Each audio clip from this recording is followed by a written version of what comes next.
Didn't see you there. Hello and assalamu alaikum. I was just saying a prayer that comes straight from my heart, because that's where I believe real wishes come from. Just like a father's wish to have a real son that he can love. Today's story is Pinocchio, written by Stephanie Dragon. Once upon a time there was a lonely old man called Geppetto who had no children. Geppetto wished that he had a son to love and keep him company. So he carved himself a puppet that looked just like a little boy. He called his puppet Pinocchio. But things didn't go quite as planned. Pinocchio didn't want to stay at home with Geppetto. All he wanted was to have fun and adventures, so he ran away. After some time, naughty Pinocchio came home. He felt sorry for running away and was very pleased to see Geppetto again. As Pinocchio ate the food that Geppetto had lovingly prepared for him, he heard a tiny voice. There, on his arm, sat a cricket, and it was talking. "Pinocchio, you must be good," said the cricket. "For every time you tell a lie or do something bad, your nose will grow." For a little while, Pinocchio was happy to be home again. He promised Geppetto that he would be good, and that he would go to school every day. Geppetto was very poor, so he had to sell his coat to buy Pinocchio an ABC book for school. But he didn't mind. He loved Pinocchio. The next day, Pinocchio was on his way to school when he heard music. In the middle of the village square stood a puppet theatre. "If only I could see the puppet show," sighed Pinocchio. "But I don't have any money." Then he had a brilliant idea. "I know," he cried. "I'll sell my ABC book." So he did, and his nose started to grow. Pinocchio queued up to buy a ticket for the puppet show. While he was waiting, a fox and a cat came up to him.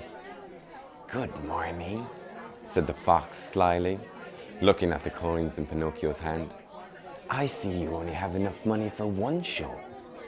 Then, coming closer, he whispered, "I can take you to a magic field where you can plant your money and make it grow." Pinocchio really liked this idea. If he grew more money, he could buy another ABC book and go to as many puppet shows as he liked. So he set off with the fox and cat. Soon they stopped for a rest. As the sleepy fox and cat began to snore loudly, just like that, the cricket suddenly appeared again. "Don't trust them," he whispered in Pinocchio's ear. But Pinocchio took no notice, and when the fox and the cat woke up, they all set off again. After a long journey, they arrived at the magic field, and Pinocchio planted his coins. While he was waiting for them to grow, he had a little nap. But when he woke up, all he saw was an empty hole. The fox and cat had tricked him and stolen his money. "Don't worry," said a sweet voice. Looking up, Pinocchio saw a blue fairy fluttering close by. "I can explain everything to Geppetto," she said kindly, "but you must promise to be good." "I promise," cried Pinocchio happily. After being tricked by the fox and the cat, Pinocchio behaved himself for a long time.